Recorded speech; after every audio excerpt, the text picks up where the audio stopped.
गांव का नाम था सूरजपुर। चारों ओर हरियाली, बीच में पगडंडी और लोगों के चेहरों पर मेहनत की चमक। उसी गांव के कोने में एक पुराना सा पर सुगंध से भरा ठेला था, चंदन चिकन करी वाला। चंदन अपने काम में निपुण था। उसकी करी का स्वाद इतना मशहूर था कि लोग दूर दूर से खाने आते थे। उस सुबह भी जैसे रोज वह जल्दी उठ गया। सूरज अभी अभी उगा था, आसमान सुनहरा हो रहा था। वो अपनी थैली लेकर चिकन की दुकान पहुंचा और बोला, भाई 10 किलो ताज़ा चिकन पैक कर दो, जल्दी देना, ठेला लगाना है। देता हूँ भाई, पर आज से दाम बढ़ गए हैं। कितना बढ़ा दिए रे तूने? बस थोड़ा ही भाई, अब 240 रुपए किलो। चंदन ने गहरी सांस ली।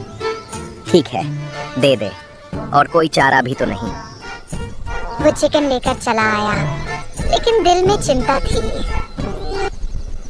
अगर दाम बढ़ा तो प्लेट भी बढ़ानी पड़ेगी, लोग मानेंगे क्या? दोपहर को जब उसने ठेला लगाया तो उसके पुराने ग्राहक आ पहुंचे। एक प्लेट तीखी चिकन करी लगाओ, बहुत भूख लगी है। अरे भाई, अभी लगाता हूँ, पर सुनो आज से दाम बढ़ गए हैं। क्यों भाई, क्या हुआ दाम बढ़ाने को? चिकन महंगा हो गया है और मेहनत भी ज्यादा करनी पड़ती है। अब 180 रुपए प्लेट पड़ेगा। अरे भाई, इतने में तो हम मटन खा लें। इतनी महंगी चिकन करी हमें नहीं चाहिए। इतना कहकर वे चले गए। शाम तक मुश्किल से 2 प्लेट बिकी। चंदन ठेले के पास बैठा और सोचने लगा, अब क्या करूं? अगर यही हाल रहा तो ठेला बंद करना पड़ेगा। तभी एक अजनबी आया, धोती कुर्ता पहने हुए और चेहरे पर मुस्कान। भैया एक प्लेट मटन करी देना। मटन नहीं है भाई, चिकन करी है, दूं क्या? अच्छा चलो वही दे दो, बहुत भूख लगी है। वो आदमी खाने लगा। कुछ देर बाद बोला, भाई तुम्हारी करी में तो बड़ा स्वाद है, बस कमी है मटन की। आप ठीक कह रहे हो भाई, पर मैंने कभी मटन बनाया ही नहीं। हमारे गांव में तो मटन के ठेले बहुत हैं। अरे भैया, तुम्हारे गांव में वैसा मटन कोई नहीं बना सकता जैसा बिहार का होता है। मसाला और तीखापन बस वहीं का असली होता है। अच्छा, आप बिहार से हैं? हाँ भैया, वहीं का हूँ। और मैं बता दूं, अगर तुम चाहो तो तुम्हें बिहार का असली मटन मसाला सिखा सकता हूँ। अभी तो जाना होगा, काम है, फिर मिलते हैं। इतना कहकर वो चला गया। रात को जब चंदन घर लौटा, उसकी पत्नी कमला बोली, सुनो जी, वो सेठ फिर आया था पैसे मांगने, हमें जल्दी उसका कर्ज चुकाना होगा। कैसे दूं कमला? अब तो चिकन करी भी नहीं बिक रही, कहाँ से लाऊं पैसे? अगर ये नहीं बिक रही तो कुछ नया सोचो, कुछ ऐसा जो लोगों को पसंद आए। चंदन एकदम ठहर गया। अचानक उसे उस बिहारी आदमी की बात याद आई।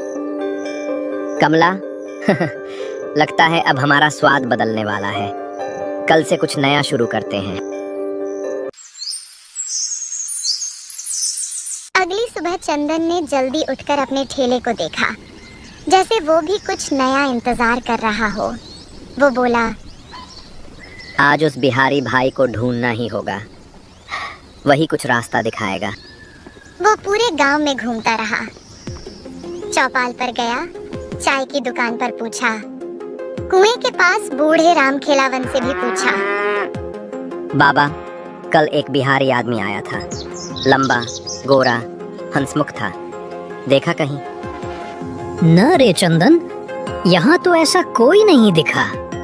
चंदन का चेहरा उतर गया। अब कहाँ ढूंढूं उसे? सोचते हुए वो बाजार की तरफ चल पड़ा। वहाँ एक मटन का ठेला था। मसालों की खुशबू हवा में तैर रही थी। वो पास गया तो देखा, वही बिहारी आदमी मजे से मटन खा रहा था। चंदन ने राहत की सांस ली और बोला, अरे बिहारी भाई, मैं तुम्हें पूरे गांव में ढूंढ रहा था और तुम यहाँ मटन खा रहे हो। अरे भाई, अब जा ही रहा था तुम्हारे गांव से, सोचा जाते जाते थोड़ा मटन खा लूं। भाई, आपने कहा था ना कि आप मुझे बिहारी मटन बनाना सिखाएंगे, वही सीखना है। उसमें कुछ बड़ा राज नहीं है भैया, जैसे तुम चिकन बनाते हो वैसे ही बनाओ। फर्क बस इतना कि उसमें खड़े मसाले, तेज पत्ता, लौंग, इलायची और प्याज थोड़ा ज्यादा डालना। और हाँ, मटन सरसों के तेल में ही पकाना। तब देखना स्वाद ऐसा कि लोग उंगलियां चाटेंगे। बस इतना ही, बस इतना ही भैया। दिल से बनाओगे तो स्वाद अपने आप आएगा। धन्यवाद भाई, कल से मेरा ठेला मटन करी वाला ठेला बनेगा। और दोनों अपने अपने रास्ते चल पड़े, एक नया स्वाद और नई उम्मीद लेकर। अगले दिन सुबह सुबह चंदन उत्साह से भरपूर उठ गया। सूरज की किरणें उसके आंगन में सुनहरी चमक बिखेर रही थीं। सुनिए जी, आज तो बहुत जल्दी उठ गए। आज नया दिन है कमला, और नया स्वाद भी। वो बाजार चला गया। प्याज, टमाटर, अदरक, लहसुन, गरम मसाला और सरसों का तेल खरीदा। दुकानदार ने पूछा, अरे चंदन भैया, आज तो बहुत सारा सामान ले रहे हो। क्या कुछ नया चल रहा है? बस भाई, अब चिकन नहीं, मटन चलेगा। देखना, पूरा गांव खुशबू से भर जाएगा। पहले दिन था, इसलिए उसने केवल 5 किलो मटन लिया। घर लौटकर उसने प्याज और टमाटर बारीक काटे, खड़े मसाले निकाले, तेज पत्ता, लौंग, दालचीनी और इलायची। कमला बोली, सावधानी से बनाना जी, नया ठेला है, लोग ध्यान से चखेंगे। तुम बस देखती रहो, आज हमारा नसीब बदलेगा। दोपहर होते होते उसने नया बोर्ड लगाया, चंदन का बिहारी मटन, असली देसी स्वाद। जैसे ही उसने मटन को सरसों के तेल में भूनना शुरू किया, पूरे इलाके में खुशबू फैल गई। तभी उसके पुराने ग्राहक आए और बोले, अरे चंदन, आज तेरे चिकन की खुशबू कुछ अलग ही लग रही है भाई। भाई, ये चिकन नहीं है, ये तो बिहार का स्पेशल मटन है। नया स्वाद, नई कहानी। अरे वाह, नया स्वाद मतलब क्या? मतलब मसालों का जादू और सरसों के तेल का तड़का। एक बार खाओगे तो बार बार आओगे। नाम सुनते ही मुंह में पानी आ गया। पर दाम क्या है भाई? मटन है मतलब महंगा होगा। ज्यादा नहीं, बस 280 रुपए प्लेट। भाई, खुशबू तो जबरदस्त है, अब चाहे जो भी दाम हो 2 प्लेट लगा दे।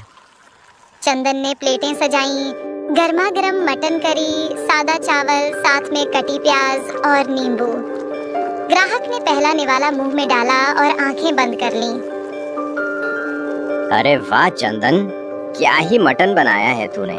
मसालेदार, मुलायम और ऐसा रसदार कि दिल खुश हो गया। हाँ भाई, तेरे बिहारी मटन की तो बात ही कुछ और है। अब गांव के बाकी मटन वालों की छुट्टी। भीड़ बढ़ने लगी। सारा गांव चंदन के मटन की तारीफ में डूब गया। लेकिन उसी समय गली के कोने पर 3 पुराने मटन ठेले वाले एक दूसरे को देख रहे थे। देखा, अब तो सब इसके ठेले पर जा रहे हैं। अगर ऐसा चला तो हमारे ठेले बंद हो जाएंगे। कुछ तो करना पड़ेगा, इसका ठेला बंद कराना ही होगा। शाम को जब चंदन ने ठेला समेटा, उसकी आंखों में चमक थी। कमला ने पूछा, कैसा गया दिन? आज का दिन सबसे अच्छा था। बिहारी मटन ने कमाल कर दिया। लेकिन उसे क्या पता था कि अब उसकी असली परीक्षा शुरू होने वाली थी। अगले दिन सुबह चंदन पूरे जोश में था। कल के शानदार दिन की याद अभी भी उसके चेहरे पर मुस्कान बनकर झलक रही थी। वो गुनगुनाते हुए मटन भून रहा था। सरसों के तेल में मसालों की खुशबू फिर से पूरे चौराहे पर फैल रही थी। तभी उसके पास 3 पुराने मटन ठेले वालों में से 2 आए। अरे चंदन भाई, जरा इधर तो आना, 2 मिनट बात करनी थी। कहो भाई, क्या बात है? कुछ नहीं, बस तुम्हारा मटन तो पूरे गांव को दीवाना कर गया है। अब हमारे ठेले पर कोई नहीं आता, सोचा हमें ही अपने पास काम पर रख लो। अरे भाई मेरा ठेला इतना बड़ा कहाँ कि किसी को नौकरी दूं। मैं तो खुद ही मुश्किल से संभालता हूँ। दोनों ने बनावटी मुस्कान दी और बोले, ठीक है चंदन, जैसा ठीक समझो, हम चलते हैं। इतना कहकर वो दोनों धीरे धीरे आगे बढ़ गए। चंदन को क्या पता, उसी वक्त तीसरा ठेले वाला पीछे से आकर उसके भगोने में एक छिपकली डाल गया और चुपचाप भीड़ में गायब हो गया। कुछ देर बाद गांव के मुखिया और उनका एक साथी वहां पहुंचे। अरे चंदन, तेरे मटन की बहुत चर्चा सुनी है, आज हम भी चखेंगे तेरी मशहूर बिहारी करी। जी मुखिया जी आज आपको ऐसा स्वाद मिलेगा कि याद रह जाएगा। उसने झटपट गर्मा गर्म मटन चावल के साथ परोसा और सामने रख दिया। मुखिया ने पहला कौर लिया, मुस्कुराए, लेकिन जैसे ही दूसरा निवाला उठाया, उनकी थाली में कुछ गिरा। अरे ये क्या, छिपकली? मुखिया चीख पड़े, थाली जमीन पर गिर गई। चंदन, तू गांव वालों को ऐसी गंदी करी खिलाता है, शर्म नहीं आती? आज से तू इस गांव में ठेला नहीं लगाएगा। चंदन के पैरों तले जमीन खिसक गई। मुखिया जी, मैं कसम खाकर कहता हूँ, मुझे नहीं पता ये छिपकली कैसे आई। मैं कभी ऐसा नहीं कर सकता। पर कोई उसकी बात सुनने को तैयार नहीं था। मुखिया और गांव वाले गुस्से में चले गए। चंदन वहीं बैठा रह गया, आंखें भर आईं। फिर धीरे धीरे बोला, जब वो दोनों मुझे ठेले से दूर बुला रहे थे, तभी कुछ गड़बड़ लगी थी। जरूर उन्हीं ने ये किया होगा। उसने गहरी सांस ली और कहा, अब चाहे जो हो जाए, मैं इस साजिश का पर्दाफाश जरूर करूंगा। वो ठेला समेटकर चुपचाप घर चला गया। लेकिन इस बार उसके दिल में डर नहीं, इंसाफ की आग जल रही थी। अगले दिन गांव के चौराहे पर सन्नाटा था। चंदन का ठेला बंद था। वो अपने घर में बैठा सोच रहा था, अगर सच्चाई सामने नहीं आई तो मेरी मेहनत सब व्यर्थ जाएगी। वो सबूत ढूंढने निकल पड़ा। चलते चलते उसने देखा कि तीनों मटन ठेले वालों में से 2 के ठेले पर अच्छी खासी भीड़ थी, लेकिन तीसरे के ठेले पर कोई ग्राहक नहीं। चंदन के चेहरे पर हल्की मुस्कान आई। यही मौका है, अगर मैं इसे अपने पक्ष में कर लूं तो सच्चाई खुद सामने आ जाएगी। वो सीधा उस ठेले वाले के पास गया। वो आदमी उसे देखकर चौंक गया। अरे चंदन, तू यहाँ? सुना था तेरा ठेला तो बंद हो गया। हाँ भाई, कुछ दिन के लिए। पर ये बता, तेरे ठेले पर तो कोई ग्राहक नहीं दिख रहा, बाकियों के ठेले पर तो लाइन लगी है। पता नहीं चंदन, कल तक सब ठीक था, आज कोई आ ही नहीं रहा। अगर तू चाहे तो मैं तुझे बिहारी मटन बनाना सिखा सकता हूँ। गांव वाले उसके दीवाने हैं। सच में सिखा देगा? बिल्कुल, पर एक शर्त है। कौन सी शर्त? मुझे पता है तुम तीनों ने मिलकर मेरे मटन में छिपकली डाली थी। अगर तू मुखिया जी के सामने सच्चाई कबूल कर ले तो मैं तुझे पूरा बिहारी मटन बनाना सिखाऊंगा। वो सोच में पड़ गया। वैसे भी मेरा ठेला अब चल नहीं रहा। अगर सच्चाई बोल दूं तो मुझे नया स्वाद भी सीखने मिलेगा। ठीक है चंदन, चलो मुखिया जी के पास चलते हैं। दोनों सीधे मुखिया के घर पहुंचे। वो ठेले वाला बोला, मुखिया जी, चंदन बेगुनाह है। हमने ही मिलकर उसकी करी में छिपकली डाली थी। गलती हमारी थी। क्या तुम तीनों ने एक निर्दोष को फंसाया? ये बहुत बड़ी गलती है। आज से तुम तीनों गांव में ठेला नहीं लगाओगे। फिर उन्होंने चंदन की तरफ देखा और मुस्कुराकर कहा, और चंदन, आज से तू ही गांव का अकेला मटन वाला होगा। तेरा ठेला ही असली ठेला कहलाएगा। धन्यवाद मुखिया जी, आज मेरा विश्वास जीत गया। अगले ही दिन चंदन ने फिर से अपना ठेला लगाया। गांव के लोग उमड़ पड़े। पहले से भी ज्यादा भीड़ थी और यूं चंदन बना गांव का मशहूर बिहारी स्पाइसी मटन वाला। मेहनत, सच्चाई और स्वाद का सच्चा उदाहरण।